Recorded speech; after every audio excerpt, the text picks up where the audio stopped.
this is John Cavalli, and this is your Q2 2015 newsletter review. I wanted to start out with where you can find some of our newsletters. This is our JK Financial homepage, and you go to the newsletter area, click on company newsletters, and I've got a scrolling monitor here, and this will pull up what's called a SWIFT, and you can also click down here for a PDF version, and here is our YouTube video, which I'm making right now.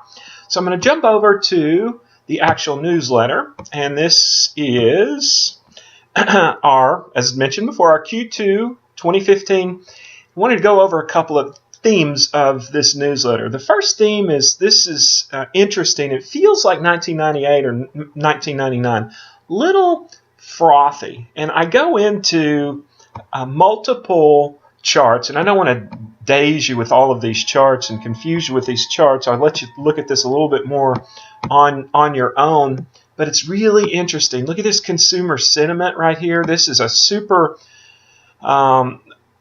massive jump in consumer sentiment, and we can feel it on the street with what people are doing. They're taking a little bit more risk. And I want to say that when I say 98 or 99, I'm not predicting a terrible demise per se, but it just feels frothy.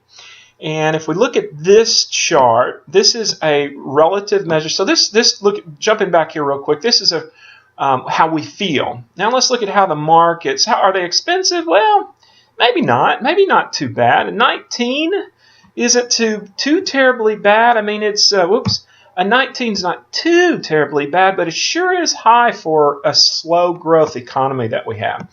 Now look over at the CAPE, which is also called the Case-Shiller 10-year averaging PE, and it is really pretty high. With an average around 16, and it's currently around 27, it's showing that things may be a little bit higher.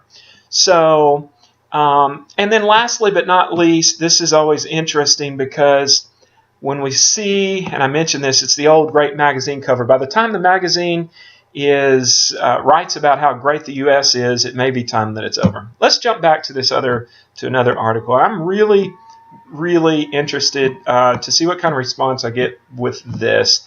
Worked quite a long time on this article, and essentially this is a article that I invite you to read, and it talks about the younger generation, us as adults passing down good values to the younger generation. And I'll jump down over here.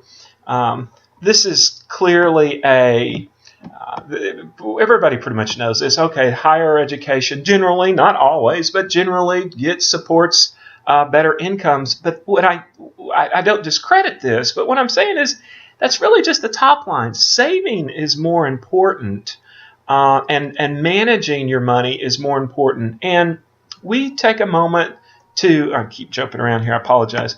We take a moment to offer anyone whom you may know in your family or what I call the younger generation. I didn't want to just limit it to children.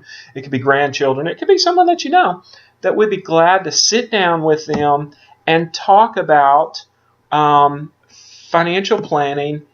And it's agnostic to what their income is and how much money they have. It's really just a starting point. We'll make them feel very professional.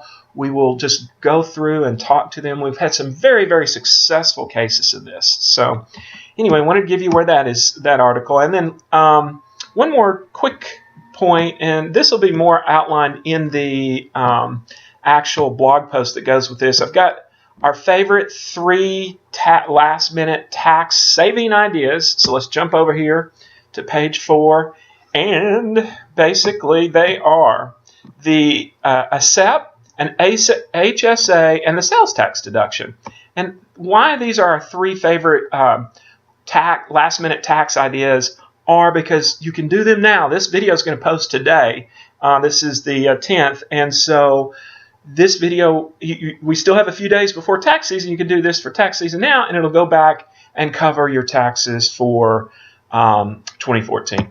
I also had one more article in here, and it's talking about commodities. I'll let you read this on your own, but essentially this is the price of, this is the spot rate of black gold or oil, and commodities have been shunned.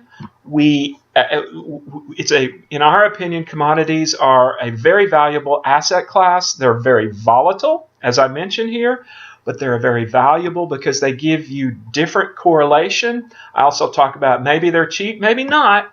Certainly, they could go down even more.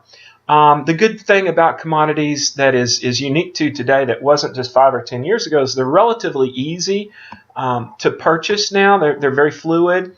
And one of the best things is what I mentioned before is that they are a different asset class. So generally when things can get a little bit dicey, commodities are oftentimes something that people run to. So I hope you enjoyed this video. This is our interactive portion. We also have another way that you can reach. This is on StreetSense. You can go to our newsletter tab and click on this. This video will be posted. This video review will be posted here, as well as on our website, as I mentioned over here. And we hope that you enjoyed this. Thank you very much for your time.